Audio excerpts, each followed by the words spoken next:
Here's another in NBC's great parade of new shows.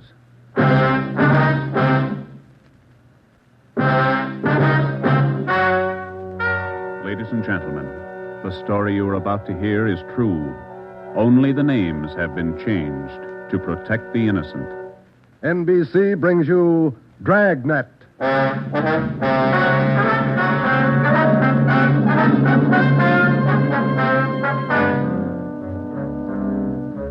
You're a detective sergeant. You're assigned to narcotics detail.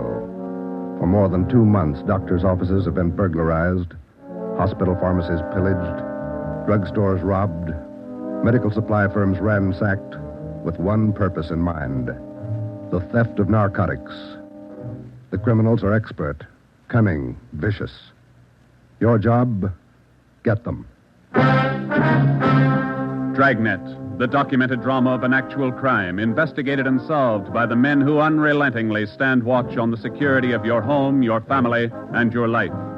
For the next 30 minutes, transcribed in cooperation with the Los Angeles Police Department, you will travel step by step on the side of the law through an actual case from official police files. From beginning to end, from crime to punishment, Dragnet is the story of your police force in action.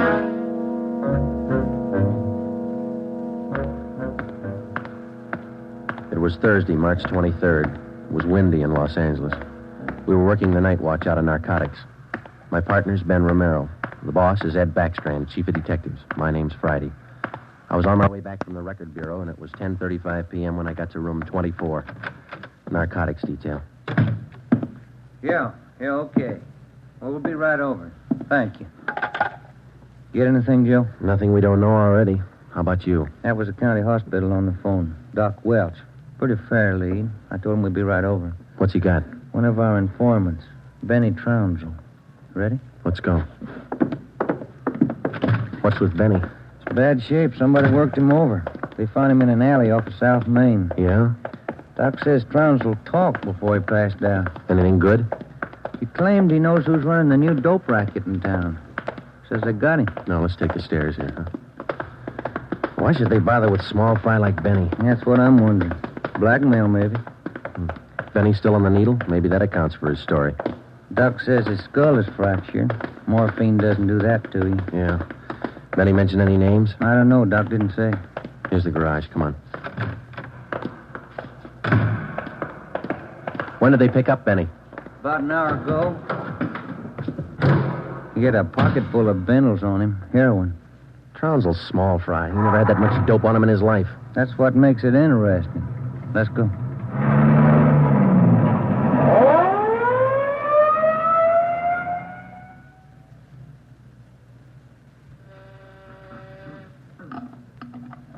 County Hospital? Yes, sir. The line is busy. Will you wait? Thank you. Can I help you, gentlemen? We'd like to see Dr. Welsh. She's expecting us. Your names, please? This is Sergeant Romero. My name's Friday, police officer. Oh, yes. Around the corner to your left, room 127. The doctor's waiting for you. Thank you. Come on, Ben. I hope Benny's still talking. We could sure use a lead. Yeah. Here it is. 127. Hiya, Ben. Joe? How are you, Doc? Anything new? Just left Trounsel upstairs. You think we can talk to him now? Won't do much good. He died about 6 minutes ago. For almost 2 years, Benny Trounsel, an addict himself, had been one of the most valuable informants Ben and I had in the narcotic gangs. More than once, he had helped us solve a case, but this time, if Benny Trounsel had any direct leads to the nerve center of the newest narcotic ring, he took them with him. Besides his dying accusation that the ring had gotten to him, he left behind only 2 small scraps of information. First, when he arrived at the county hospital, Dr. Welsh reported that Trounsel repeatedly muttered the name Patterson. Secondly, among the few personal effects found in his pockets was a good amount of heroin and a small piece of white paper with 2 words scrawled on it, Tucker Building. Benny Trounsel's body was taken to the county morgue, and the next morning it was posted. At the coroner's inquest, the cause of death was listed as a brain hemorrhage induced by severe blows by a blunt instrument on the sides and base of the skull, inflicted by a person or persons unknown. Besides Ben and myself, the only identification witness at the inquest was a woman who managed a rooming house in Benedict Alley, where Trounsel used to stay periodically. After the inquest, we questioned her briefly in our office. Miss Strite, you say you can't remember any friends Trounsel had while he stayed at your room and house? No, I can't. Besides, if I knew that man used dope, I never would have rented him a room. How long did he rent from you, Miss Strite? About 6 months. I run a respectable house. I don't mind if my people drink a little now and then, but those dope users, no, sir. Did you know anything about Trounsel, Miss Strite? Where he spent his time, where he had his meals? Well, don't serve at my place. Too much trouble. Most of the people eat at the Ace lunchroom, down the corner. Where's that, Miss Strite? Grant and South Main, right on the corner. And you think Trounsel might have spent some time there? He might have, I don't know. Miss Strite, did Trounsel ever mention anyone by the name of Patterson? No. Patterson? No. And you can't recall any friends he might have had? He had any friends and never set foot in my house. That's all I know. All right, Miss Strite, thank you. Here's a card, ma'am. If you come across any information about Trounsel, we'd appreciate it if you'd call us. All right. That all? That's all, ma'am. Thank you. Well, bye. Goodbye, ma'am. Big help. Yeah, not even a good identification witness. You got those listings we made on the Tucker building? Yeah. Yeah, let's see. Here it is. Okay, let me have it, huh? Tucker building, 7310 South Wilshire. I wonder what Benny Trounsel could have been doing out there. Shouldn't be too hard to check. It's a small building. Yeah. 6 listings for the whole place. A couple of law offices, real estate guy, dentists, architect, and a doctor. One dentist, one doctor could be a lead. Maybe. Pretty thin. Friday, Romero. You got a minute? Yes, Skipper. Come on, Joe. Yeah. What do you got, Ed? Letters. Here's a sample. Now listen to this. Chief of Detectives, Ed Backstrand, City Hall, Los Angeles. In view of mounting wave of narcotic robberies, strongly recommend that your efforts to curb this lawlessness be redoubled. They all like that? All of them. They're mad. Can you blame them? Not a bit. We haven't got much to go on, Chief. The gang's pretty smart. All right, then let's be smarter. There's no law against it. Doing our best, Skipper. Then make it better. I'm sick of that bunch, and I'm tired of these letters. And look at that record. In 2 months, 15 drugstore robs, 8 medical offices, 2 supply houses, 2 hospital pharmacies. Narcotics missing every time. Now, who's behind it? None of the old-timers. We've checked them out. Gone over every hype and mainliner we know of. All right, then get on the transients. New faces. Climb on every one of them that shoots the stuff until you get to that gang and break it. If you need help, holler. But get to that gang and break it. Do you understand? Okay, Skipper, we'll try. You dig up anything on that Trounsel case yet? Still checking out one lead. What? Slip of paper we found in Trounsel's pocket, Ed. Said Tucker building on it, that's all. Just going to check it out when you called. All right, hop on it, fast. We got a lot of pressure on us. Keep in touch with the office. It was almost noon when Ben and I got out to the Tucker building. It was a 2-story affair, comparatively small, very modern. We checked with the dentist in the building first, but he'd never heard of anyone by the name of Benny Trounsel. His records and appointment books proved it out. Well, that's one down, Joe. Yeah? Let's try that doctor's office now. What's his name? Let me see. Springer. Dr. Fred Springer. He's on the 2nd floor. Okay. There's a stairway down there. Come on. Pretty close to lunchtime. Might not be in. Maybe. Somebody should be there. We haven't got much time to play with. Yeah. Chief sure was up in there this morning. Here's the office. Fred Springer, M.D. Good morning. May I help you, gentlemen? We'd like to see Dr. Springer, please. Do you have an appointment? No, we don't. Well, the doctor's not in at present. Would you like to make an appointment for later in the day? No, ma'am. We're police officers. This is Sergeant Friday. I'm Sergeant Romero. How do you do? I'm Miss Turner. I'm the doctor's nurse. Then you must take care of the appointment and record books for the doctor. Yes, I do. Well, maybe you can give us the information we're looking for, Miss Turner. Did the doctor ever have a patient by the name of Trounsel? Benny Trounsel? Trounsel? Mm-hmm. No, I don't think so. Just a moment. I'll check. Thank you. No. Trounsel, is that the way you spell it? Yes, ma'am. No. The name's not listed here. Let me check the account book. No. Wait. That's funny. What's that, Miss Turner? Here in the back of the book in the doctor's handwriting. Look. Trounsel, the Black Parrot. Certainly funny. I can't remember seeing that notation before. It must be fairly recent. Miss Turner, what kind of a clientele would you say Dr. Springer has? Oh, it's quite exclusive. Beverly Hills, Bel Air. That's where most of the bills are mailed.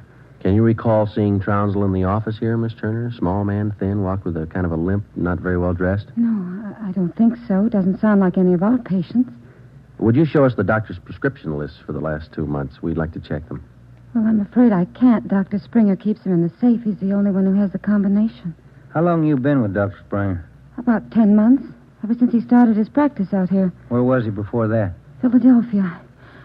I don't understand all these questions. Is anything the matter? Just a routine check, Miss Turner. When do you expect the doctor back? About 4 this afternoon. He's out making home calls. All right. Here's our card. Would you ask him to call us as soon as he comes in? I'll do that. Thank you, Miss Turner. Bye. Goodbye. Bye. Oh, say, Miss Turner, there's one more question. Yes? Does Dr. Springer have a patient by the name of Patterson? Oh, yes. One of the doctor's first patients, John Patterson. He lives out on East Beverly Drive. When we left Dr. Springer's office, we called R&I. There was no make on John Patterson. Ben and I drove over to see him just on a hunch. It didn't pay off right then, but it showed a little promise. When the maid came to the door of the Swank apartment, she told us Patterson was out for the day. We asked her about Patterson's occupation. She didn't know. We asked her about his friends, his business acquaintances. She could remember only 2 people visiting the apartment. One of them was Dr. Springer, apparently a constant visitor. The other, a tall, dark man who spoke bad English. We asked the maid how long she had worked for Patterson. She said ever since he moved to Los Angeles, about 6 months before. A few things started to fall into place, but it was strictly a guesswork operation. Ben and I got in the car and headed for the south end of the city to check out some of the places Benny Trounsel was supposed to have frequented. We met a stone wall. From the Ace lunchroom near Benny's former rooming house to the Black Parrot. No one was willing to talk. Threats didn't work, and neither did promises. Ben and I gave up for the moment and headed back to the office. Pacific Ambulance 1 call to Alhambra is now code 3. Seems like Skid Row doesn't want any part of this one. Yeah, there's a bad feeling. Something's got him scared. Sure would like to know what it is, or who it is. Yeah, I'd like to know Control the 1 answer to to Unit that, too. 80K. Control 1 to Unit 80K. Us, Joe. Get it, will you? I got it. 80K to Control 1. 80K to Control 1. Go ahead. 80K. Call station 2511, code 3. 80K to Control 1. Roger. KMA 367. Wonder what that's all about. Well, let's find out. There's a drugstore. They ought to have a phone. Pull over, huh? You got a nickel?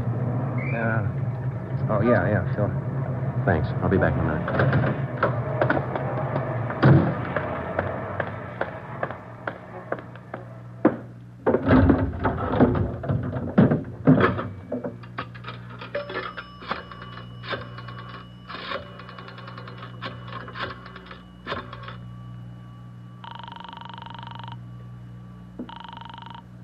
City Hall. 2511. Thank you. Chief of Detective's Office, Hannon. This is Friday, Mike. The chief there? Oh, yeah, just a minute. Backstrand talking. This is Friday, Ed. What do you got? You tied up? Nothing big. Then check in as soon as you can. Got something good. What? You remember the stick-up at St. Agnes Hospital about a month ago? Pharmacy there? What about it?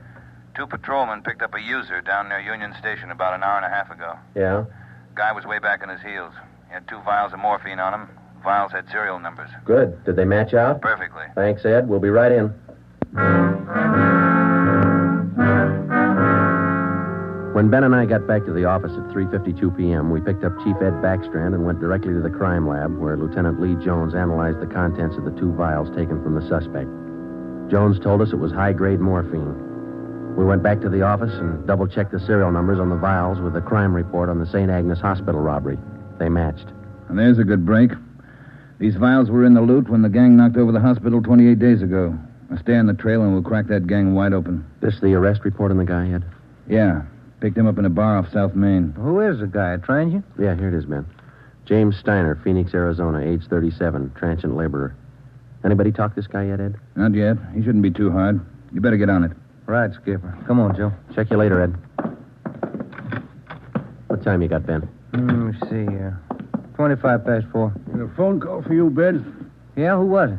Your wife wants you to pick up some aspirin and a bottle of nose drops for your kid on your way home. Oh, yeah, almost forgot. That the only call we had, Mike? That's right. Thanks. Okay. You got that Dr. Springer's number, Ben? Yeah, here it is. Crestview 55284. Thanks. Nurse said he'd call us around 4, didn't she? Yeah.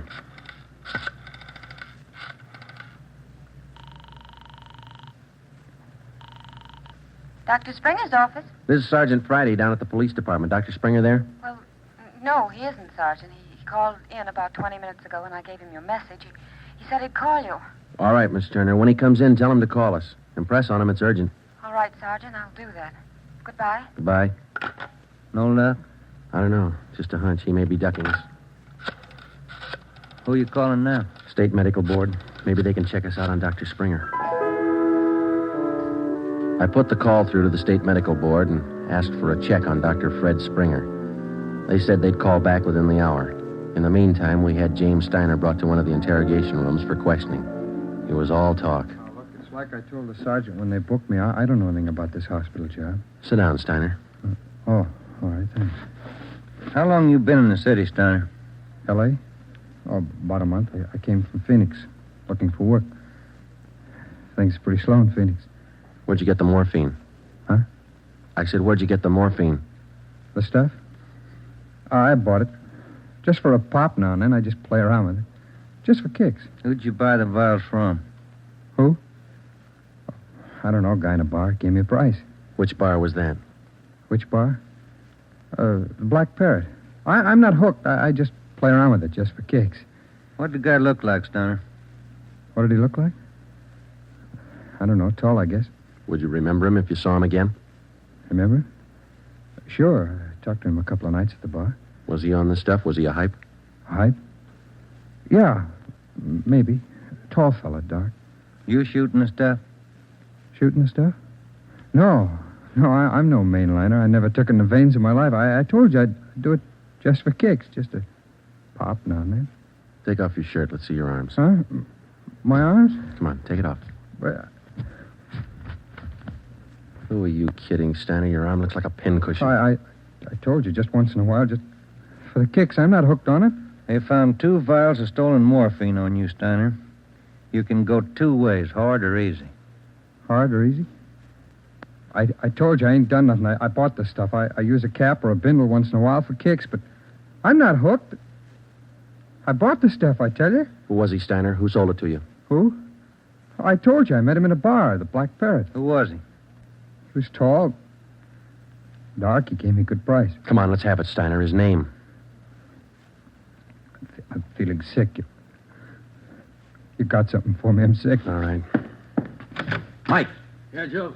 Get some milk. A couple of quarts right away. Okay, Joe. You ready to tell us, Steiner? Who was he? I'm sick. I'm sick. We're getting some milk for you now. Come on, you better talk. Max.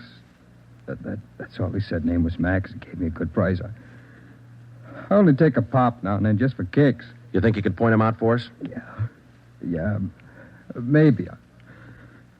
I'm sick. I'm sick. Narcotics, Romero. Hello.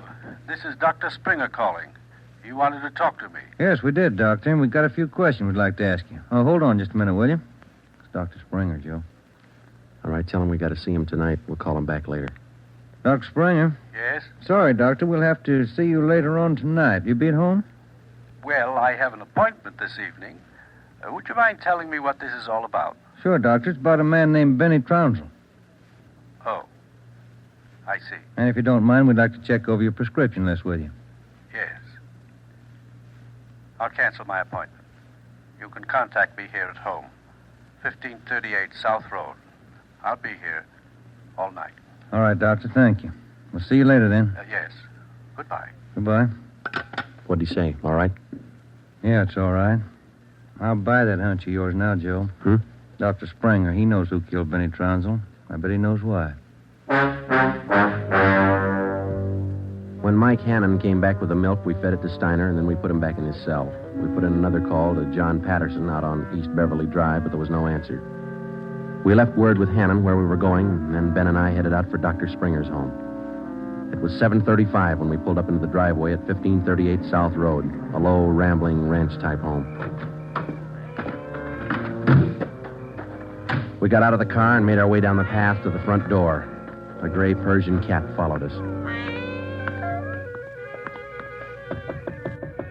The door was half open. We knocked, but there was no answer. Through the window, we could see the living room was dimly lighted. We went in. We found Dr. Springer sitting in a large carved mahogany chair in the dining room. The room was hung with draperies. He was slumped forward, face down on the dining table. There was a bullet hole in his right temple. On the floor near his right hand was a .32 automatic pistol. In the center of the dining table was a piece of white paper. Looks like he beat us. Yeah. Any names on that confession? One says he killed Trounsel. No, wait a minute. It says, John Patterson. He forced me to this. What? I don't know. What's it look like to you? Here's another one. Norberg. That's all it says. Then he signed his name, Dr. Fred Springer. Ben, come over here. Look at these. Hypodermic needle. It works. Is this morphine? White powder. Could be. Then he was on it himself. Looks like it. We'll find out when they post him. I'll get it. Yeah.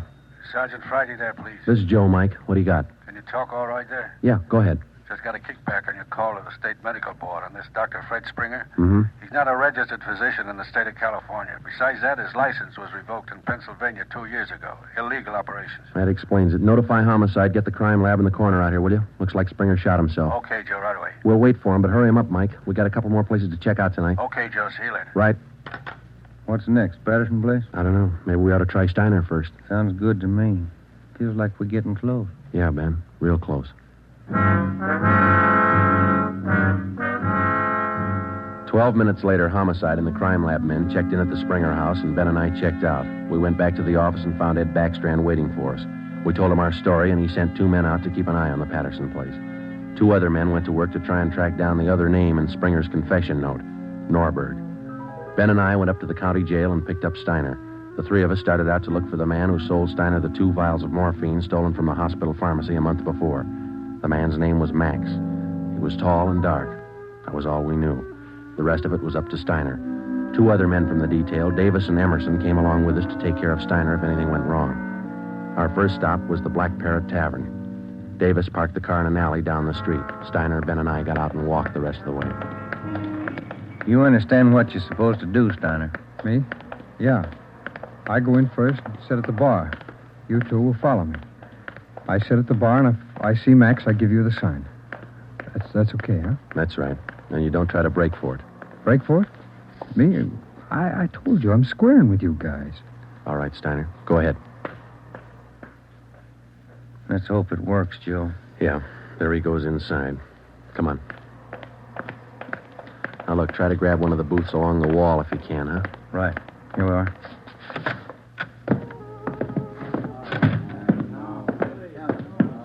The first booth, Ben, it's empty. Yeah. Fellas left to order at the bar. Waitress got a night off.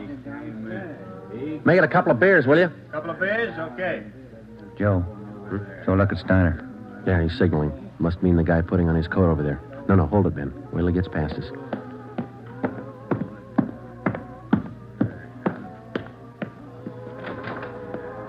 All right, get Steiner back to the car. I'll tail the guy. You come after me.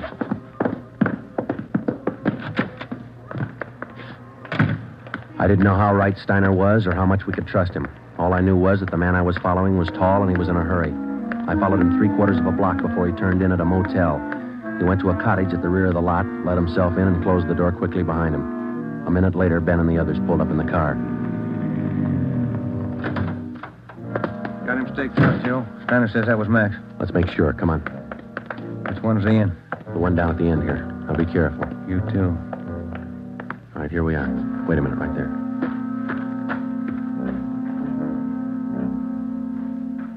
All right, look, there's no rear door. He's got to come out the front. Keep the door clear. You ready? All set. Cover me.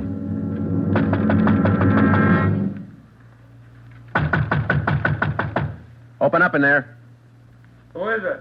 Police officers, open up. Just a minute. All right, Ben, give it back to him. Don't shoot, we'll come out. All right, throw your guns out first, then come out with your hands behind your head and make it fast.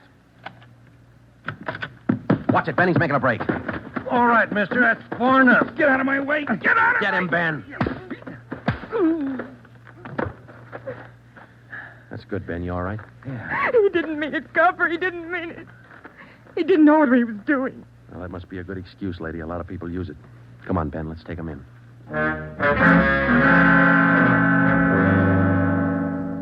It was 10 minutes past midnight when we got back to headquarters. Both the man and the woman were booked for violation of the State Narcotics Act, a felony.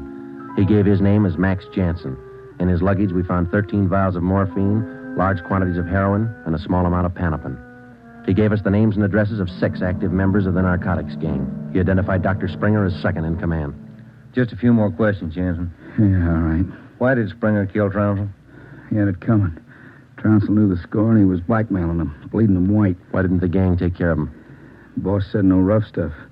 Things were going too good. He warned Springer, but he wouldn't listen. All right, Jansen, just one more question. Who's the boss? Do I get off light? State's witness? It might help. We can't promise you anything. Who's the boss, Patterson? Yeah, 138 East Beverly Drive? that's right. What about Norberg? How does he figure?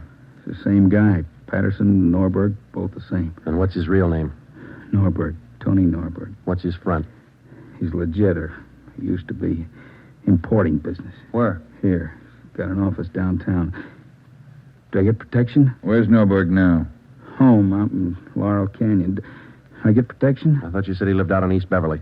His apartment, his home's out in the canyon. Where? What's the address? Do I get protection? You'll get protection. Wind Way. 860 Wind Way. All right, Friday. Romero, take some men with you.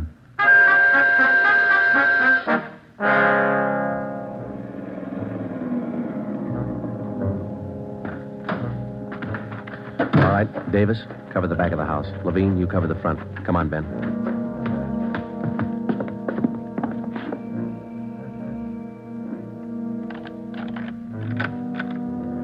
Yes? Mr. Norberg in? Who's calling? Police officers. Oh, come in, won't you? Thank you. Now get your hands up.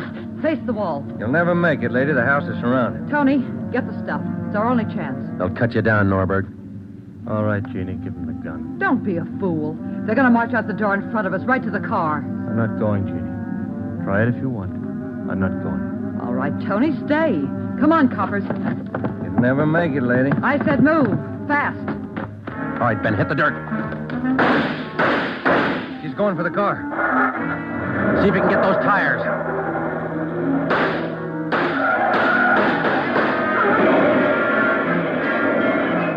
Come on.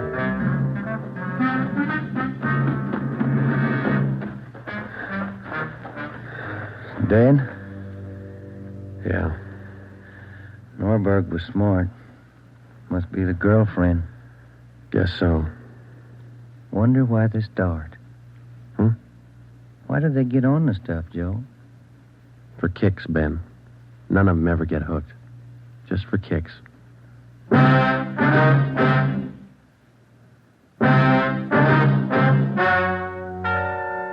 story you have just heard is true. Only the names were changed to protect the innocent.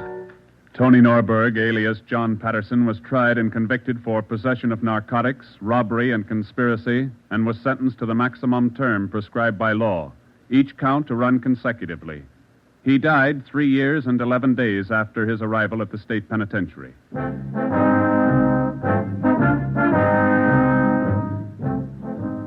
You have just heard the 9th in a new series of authentic cases transcribed from official files. Technical advice for Dragnet is furnished by the Los Angeles Police Department. Tonight's program is dedicated to Chief Erskine Erkfish of the North Sacramento Police Department, who on the night of August 11th, 1935, gave his life so that yours might be more secure.